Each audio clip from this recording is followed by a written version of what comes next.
That charity gala was loud. The clinking glasses, the laughter, the old school jazz, it just filled the ballroom.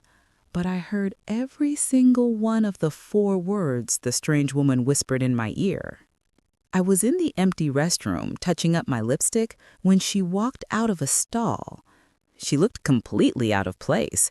Her dress looked cheap next to everyone else's, and she grabbed my wrist while I was washing my hands. Her hand was ice cold. Her breath reeked of booze, but her eyes were terrifyingly sober. "You're Ben's mom, aren't you?" she asked. I nodded, trying to pull my hand away. "Yes, can I help you?" She squeezed my wrist hard. "Don't trust the settlement.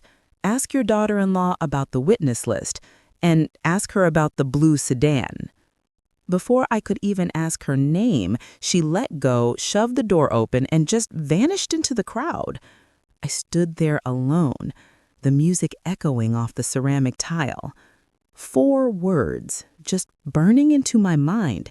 Don't trust the settlement. A meaningless warning. My daughter-in-law, Chloe, she's an angel. 6 months ago, she was the victim of a horrific accident. A semi-truck from Logicorp slammed into her car. She won the lawsuit, a $2 million settlement. My son, Ben, was by her side every single second, nursing her through the pain. Now they had everything: a penthouse apartment, a future. Chloe's brother, Marcus, some high-end wealth manager, was helping them handle the money. I went back to the party, saw them across the room. Ben was looking at Chloe with total adoration. Perfect.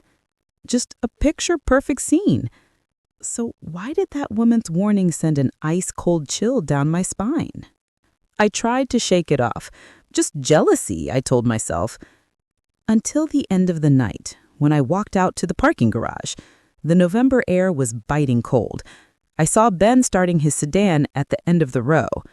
A few rows over, under a dim streetlight, I saw Chloe and her brother, Marcus, standing by their brand-new luxury SUV. They were arguing. Quietly, but it was tense.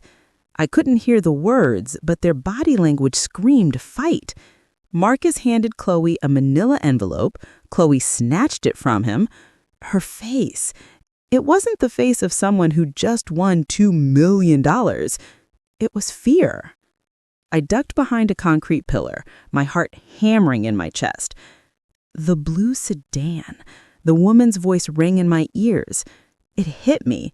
Right after the accident, Ben told me he had helped sell Chloe's old blue sedan for scrap. He said the car was totaled, completely beyond repair. Why would a stranger in a bathroom know about that car? I watched Chloe shove the envelope into her purse, get in the SUV, and slam the door, leaving Marcus standing alone in the dark. And why did I suddenly have this gut feeling that everything I knew about my daughter-in-law's accident was a complete lie? I drove home from the gala, my knuckles white on the steering wheel. The fear on Chloe's face, the manila envelope, the warning about a blue sedan, it wouldn't leave me. I didn't sleep that night. My old paralegal instincts were screaming. When you work in law for 20 years, you learn one thing. Nothing is ever perfect. That word is just a blanket someone throws over a mess they don't want you to see. The next morning, I was at my computer before the sun came up. I started with the company, Logicorp Transport. They were a massive freight corporation. A quick search showed they had a reputation for fighting every single claim, tooth and nail. They had a whole army of lawyers. But this one, Chloe Turner versus Logicorp, they settled. Fast. Almost too fast. Why would a shark-like company roll over for a $2 million payout unless they were terrified of what would come out in court? That stuck with me. But when I looked up the case file itself, it was just a single page. Settled. Sealed. A dead end. I looked up Marcus. Marcus Vance Wealth Management. His website was glossy, professional. All pictures of skyscrapers and stock kickers. He was small, but he looked legitimate. No red flags. Everything looked clean. I told myself I was overreacting. I was a retired woman with too much time on my hands. Maybe it was just normal family drama. Maybe that woman in the bathroom was just a bitter drunk guest. But I couldn't shake off the image of my son. Ben is a good engineer. He makes good money. But for the last 6 months, ever since the win, he's looked exhausted, worn thin. His shoulders were permanently slumped. My mind flashed back. 3 months ago, Ben was in my kitchen, rubbing his temples. He said, Marcus, there was some unexpected estate tax on Chloe's trust. He told me, his voice low. I had to front them $5,000, just till the funds clear. $5,000. Then just last month, a phone call. Mom, don't worry, but the settlement money got temporarily frozen. Some clerical error at the bank. Marcus needs $10,000 just to, grease the wheels, get the paperwork expedited. And just 2 weeks ago, this one was the worst. I'd stopped by his apartment. He was on the phone, pacing. I know, but the contractor needs the deposit now. He was talking about the new nursery. They were planning to start a family. He hung up and just slumped onto the sofa. He told me that Chloe's brother said the wire for the nursery deposit bounced. Bounced? Can you believe that? Out of a $2 million fund? He told me he had to transfer the money from his own R01k to cover it. He was borrowing from his own future just to keep their present afloat. It hadn't made sense then, and it really didn't make sense now. $2 million. $2 million? Why did they need Ben's money? Why was my son, the husband of a millionaire, working overtime and raiding his retirement just to cover their clerical errors? And then a thought clicked into place. A cold, heavy thought. Marcus, what if Chloe was still a victim, but this time a victim of her own brother? What if Marcus was controlling the money? What if he was embezzling it? What if he was lying to both of them about the fund being frozen and he was bleeding Ben dry to cover his own tracks? My blood started to boil. That made sense. It explained the argument in the parking lot. It explained Chloe's look of fear. She wasn't an accomplice. She was being threatened by her own brother. I had to know. I'm retired. I have nothing but time. The next day, I drove to Marcus Vance's glossy downtown office. I sat in my car across the street, feeling like a cheap detective. I waited and waited. He was supposed to be a high-end wealth manager, but he didn't even show up to his own office until noon. He only stayed for an hour. He came out carrying a briefcase, got in his expensive SUV. He pulled into traffic, and he was not an easy guy to follow. He made 2 U-turns and seemed to be checking his mirror constantly. I had to hang back, nearly losing him twice. My heart was pounding. Was he just paranoid, or did he know he was being watched? Finally, he seemed satisfied he was clean. He didn't drive toward the bank. He didn't drive toward the high-end neighborhoods. He drove to the other side of town, the working-class neighborhood, the kind of place with peeling paint and bars on the windows. He parked and went into a small, dark dive bar. The Lucky Shamrock or something. Not exactly where a $2 million fund manager holds his meetings. I waited. My neck was cramping. An hour later, he walked out. And he wasn't alone. It was the woman from the gala, the one who warned me. My heart leaped into my throat. I ducked down in my seat. He walked her to the corner. He handed her an envelope. It looked exactly like the one he'd given Chloe. The woman took it, didn't say a word, and disappeared into a rundown apartment building. This wasn't embezzlement. This was a transaction. A payoff. My mind was spinning. The man I thought was the villain, Marcus, was paying the woman who warned me about him. Why? If they were on the same side, why would she warn me? If they were enemies, why would he be paying her? And if the settlement money was really frozen, where was Marcus getting the cash to pay this woman? Unless it was Ben's money. I sat in my car for an hour, the engine off, just trying to make the pieces fit. They wouldn't. It was like trying to solve a puzzle where none of the edges matched. I drove home, my head aching, and that's when the phone rang. It was Chloe. "Hi, Sarah." Her voice was sugary, way too bright.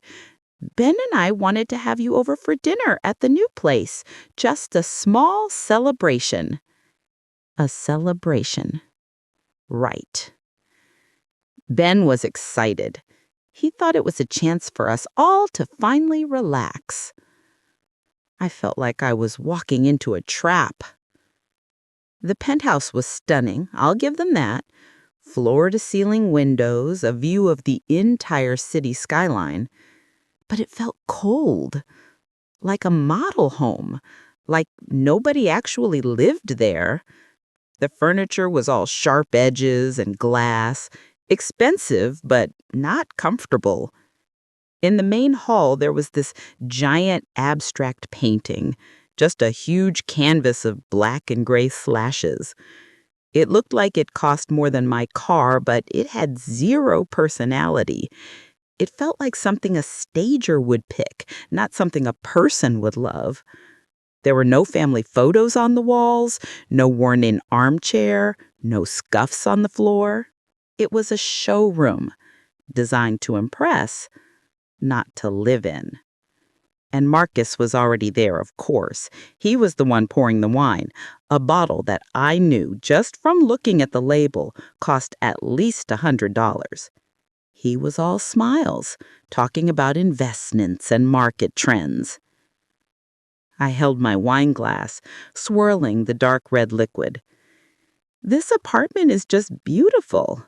It must be such a relief to have that whole lawsuit behind you, Chloe." She flinched. It was tiny, a split-second thing, but I caught it. She almost dropped her fork. "Oh, yes. I'm just glad it's over. I just want to forget it." Marcus jumped in, smiling that slick, professional smile. "The legal process is always exhausting, Sarah. Still a lot of loose ends to tie up with the estate, but we're managing." "Loose ends?" I asked, taking a sip. I looked right at Marcus. "I understand. Ben was just telling me how much he's been helping out with all those unexpected taxes and bank fees you've been dealing with." You could have heard a pin drop. The air just sucked out of the room. Ben looked at me, totally confused. "Mom, what are you doing? I told you that in confidence. Marcus is doing his best. The system is just complicated." He looked embarrassed. He was defending them, defending the very people who were draining his 401k. I just looked at him, my heart breaking. "I'm just surprised a $2 million fund has so many complications, Ben. Usually banks are pretty happy to expedite things when you're that wealthy." Chloe went pale, staring down at her plate. And Marcus set his wine glass down on the marble counter. The click of the glass sounded like a gunshot in the silence. He looked at me. His eyes weren't friendly anymore. They were cold, calculating. "Ben has been very generous," he said, his voice flat. "Family helps family. Isn't that right?" I excused myself. "Where's the powder room?" I needed a minute. I needed to look. The bathroom was just as sterile as the rest of the apartment. Marble everything. I wasn't even sure what I was looking for. I opened the medicine cabinet. I was half expecting to see a dozen prescriptions, painkillers, muscle relaxers, things from a horrific accident. There was nothing. No Tylenol, no bandages, no heating rub, just a $200 jar of face cream and some imported soap.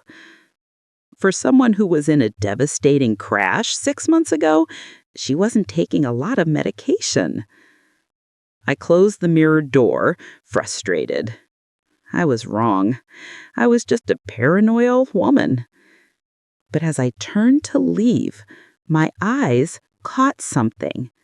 It was tucked behind a giant, gaudy perfume bottle on the marble vanity. An orange plastic prescription bottle. My blood ran cold. The name on the label wasn't Chloe Turner. The name was Anna Kovac. Anna, the woman from the gala, the woman from the dive bar. Why was her prescription here in Chloe's private bathroom?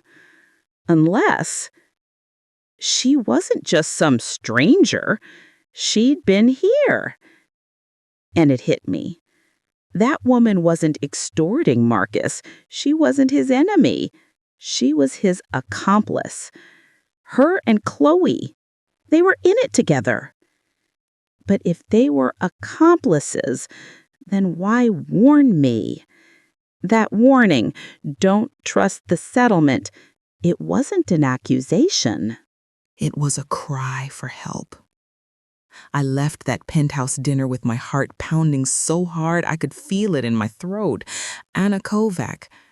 The prescription bottle wasn't a mistake. It was a message. My mind was racing back through 20 years of legal work. When you can't trust the people, you trust the paper. And that woman in the bathroom, Anna, she told me exactly where to look. The witness list. I knew it wouldn't be easy. The case was sealed. You can't just Google a sealed file. To get it, I had to do something I swore I'd never do. I had to call in a favor. There was an old clerk at the county courthouse, Frank, who still owed me for helping his kid out of a jam back in '09. I called him the next morning. I hated the lie that came out of my mouth. Frank, it's Sarah. I'm helping my old firm with some pro bono research, just comparing settlement patterns. Could you pull an old file for me? Turner v. Logie Corp.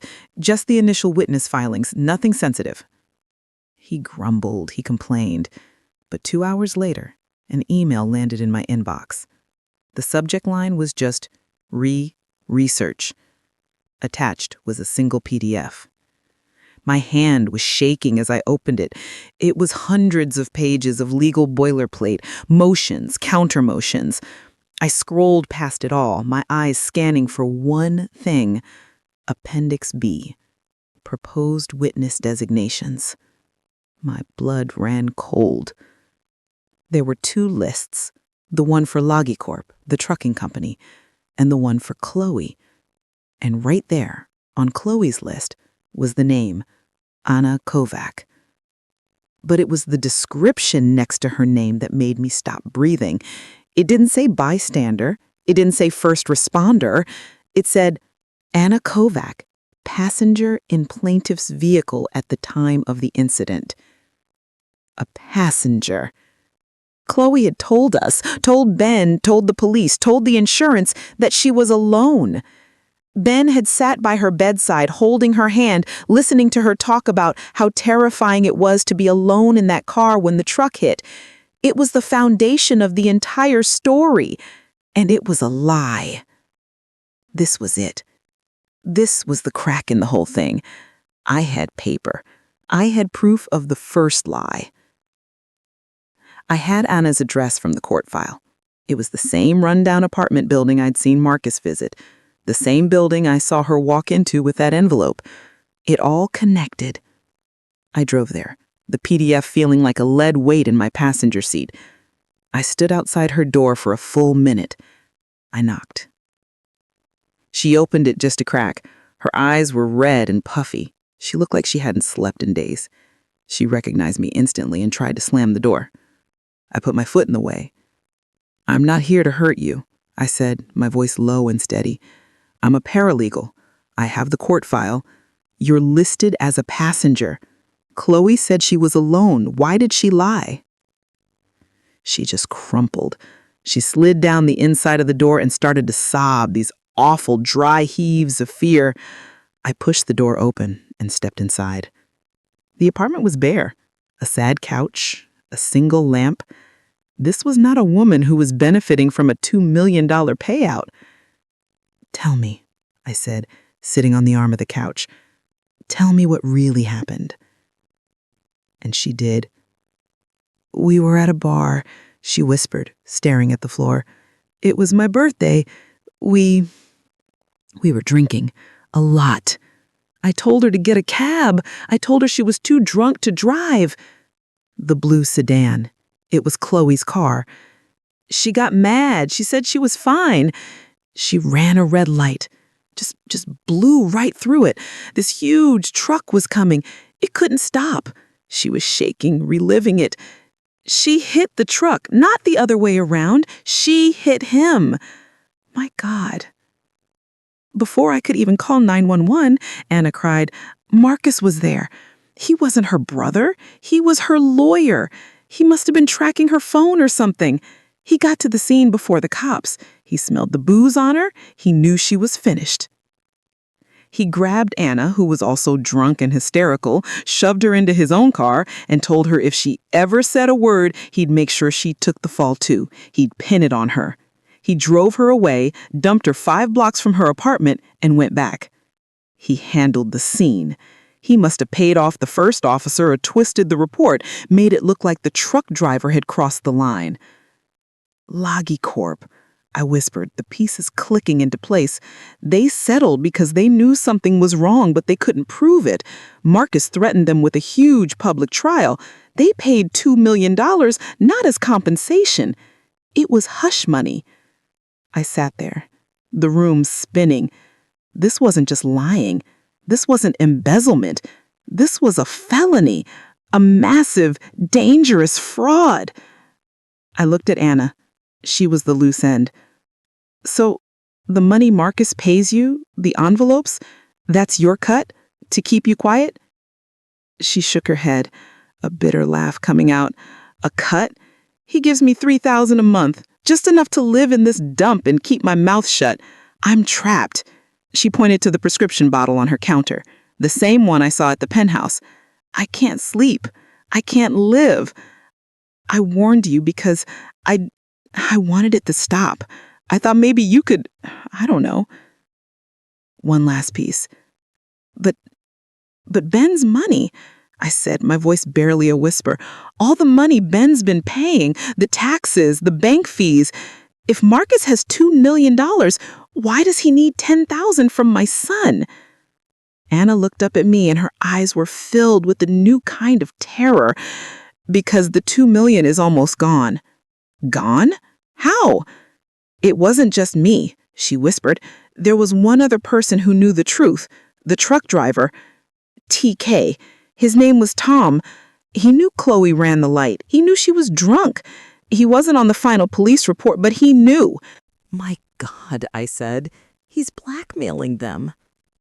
"Every month," Anna said, her voice cracking, "Marcus has been paying him.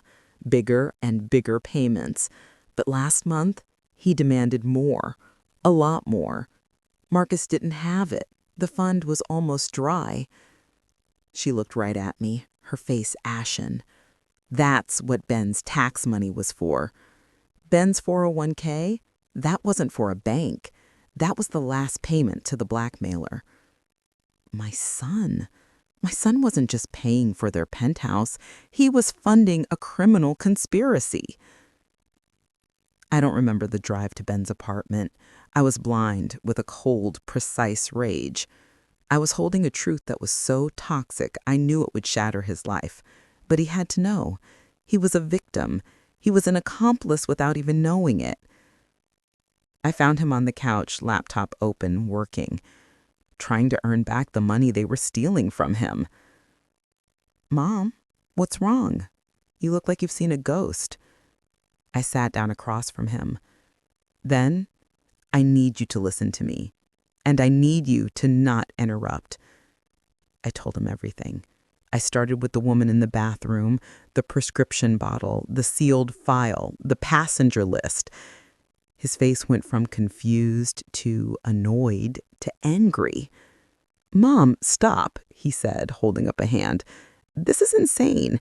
You're accusing Chloe of what? Lying about being alone?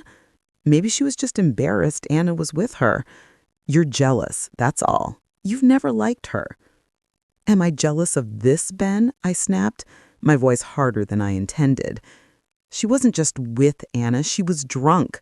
She ran a red light and hit that truck. She caused the accident. The entire $2 million is a lie. It's hush money." "Get out," he said, standing up. "Get out of my house. You're crazy. You're trying to ruin my life."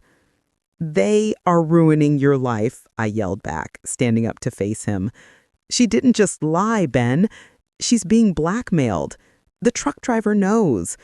And all that money you've been giving Marcus, the taxes, the fees from your 401k, it's not for a bank. It's for the blackmailer.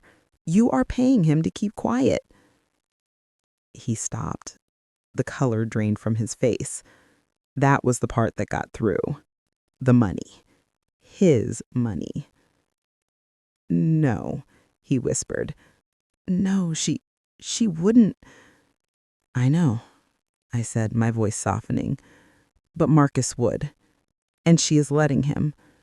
I put my hands on his shoulders. "Ben, I know you love her, but they are using you, and they are deep in a criminal conspiracy. We need proof. We need proof you can't deny. We need to see Marcus's books." He was shaking. "How?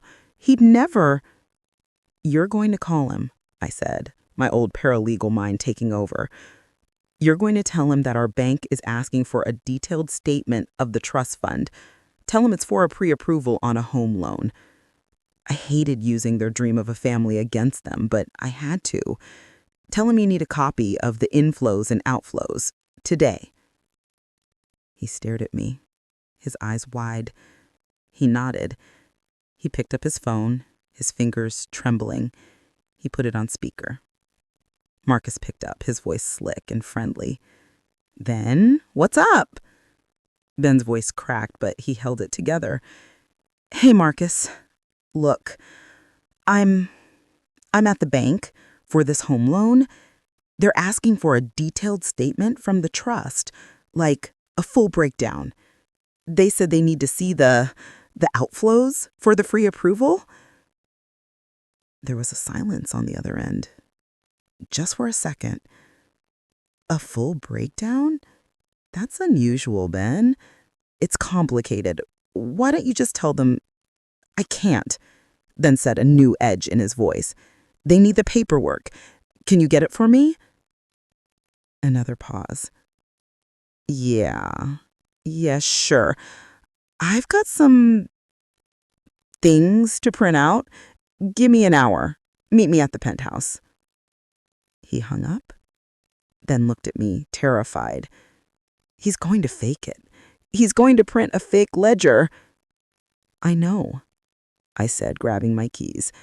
"That's why we're going now, before he gets there, before he can hide a single thing."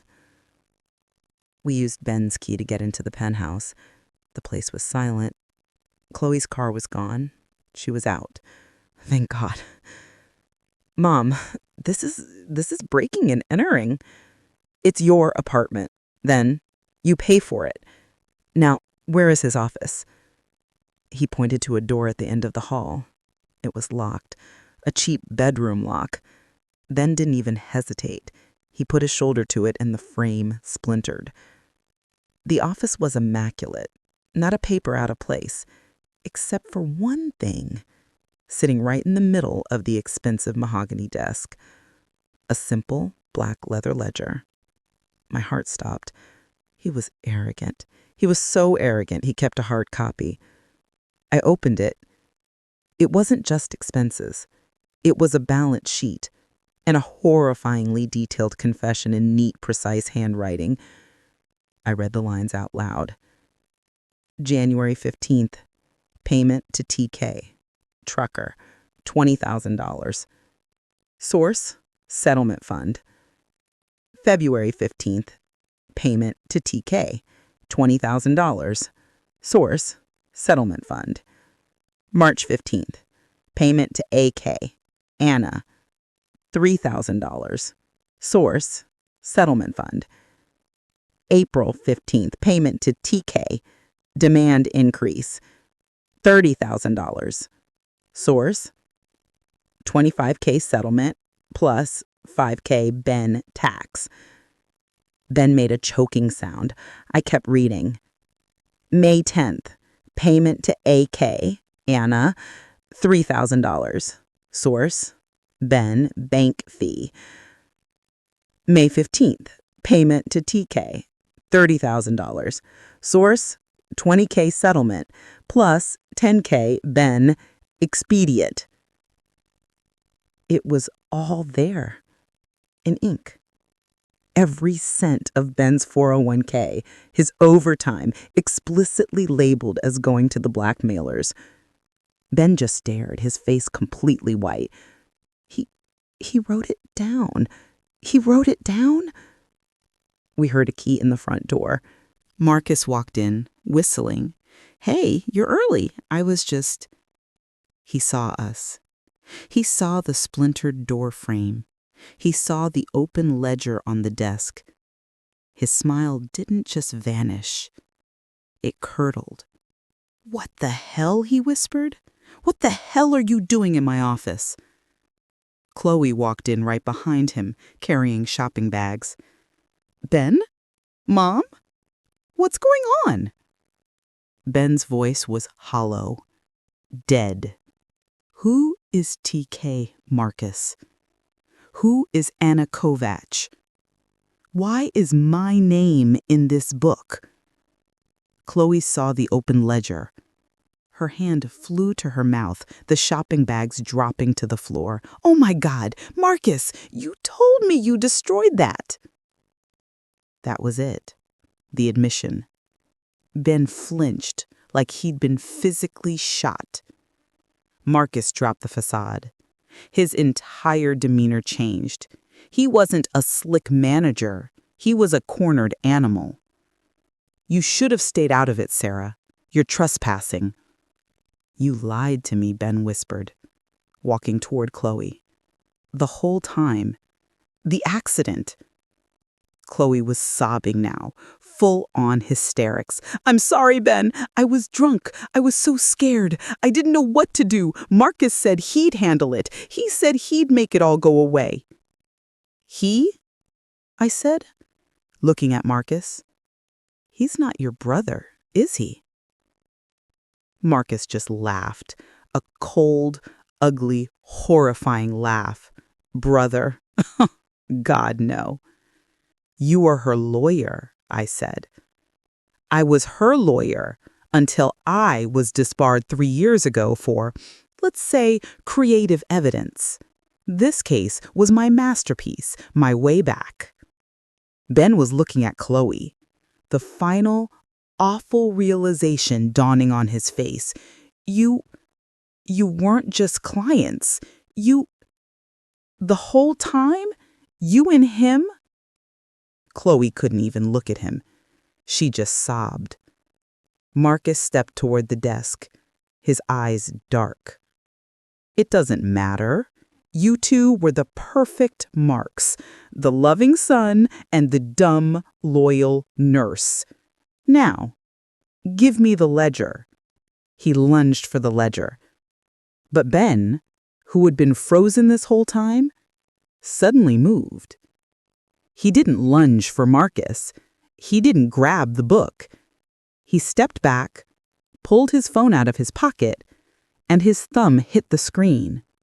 The speaker on his phone chirped, "911, what's your emergency?"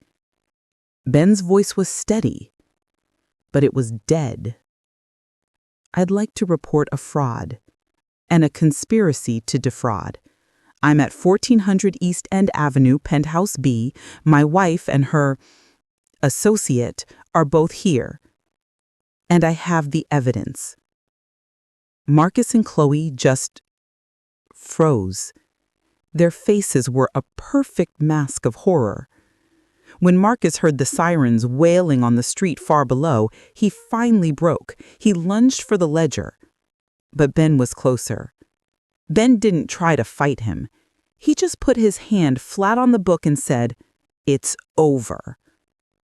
Two uniformed officers came through the door, guns holstered but hands ready. And the whole ugly, complicated scene just ended. The arrogance evaporated off Marcus like heat. He was silent, his face gray. Chloe was a complete wreck, sobbing hysterically that it was all his fault, that she was the real victim, that he had forced her.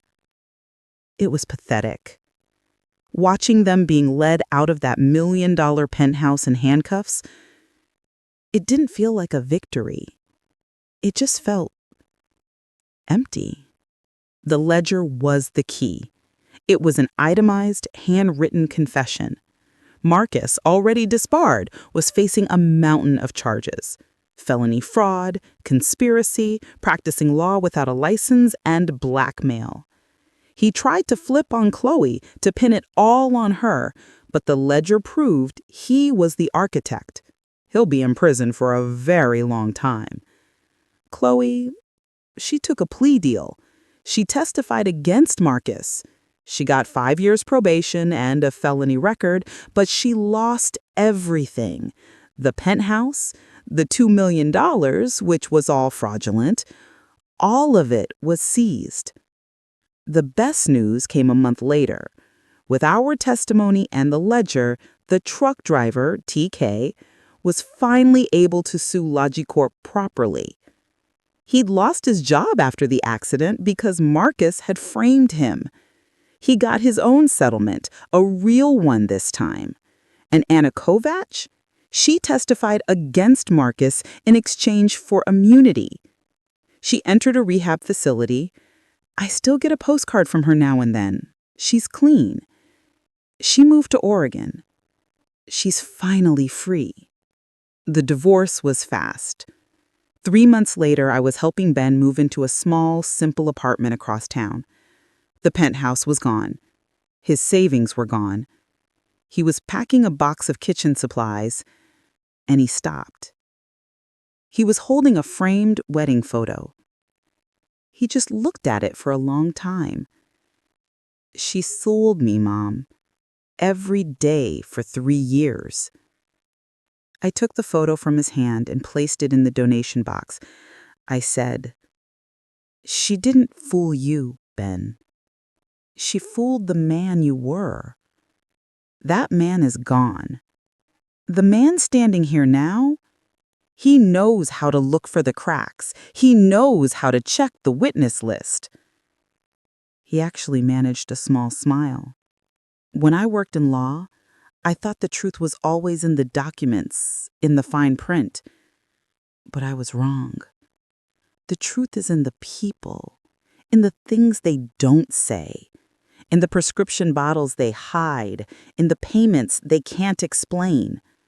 Ben believed in love, but he confused love with blindness. The financial scars will heal. He'll make that money back. But the real lesson, the one that stays with me, is that when you see that one tiny, single crack in someone's perfect story, you cannot ignore it. You have to pull the thread. You have to keep pulling, no matter how much you're afraid of what might unravel. Because sometimes you're not just unraveling a lie, you're saving a life. I want to know what you think. What was the exact moment in the story that you realized the truth was darker than it looked? Was it the warning in the bathroom, the payments for taxes, or was it the prescription bottle on the counter? Let me know in the comments. Start your comment with the words, "My red flag was," and tell me exactly what it was and why it made you suspicious. I'll be reading every single one.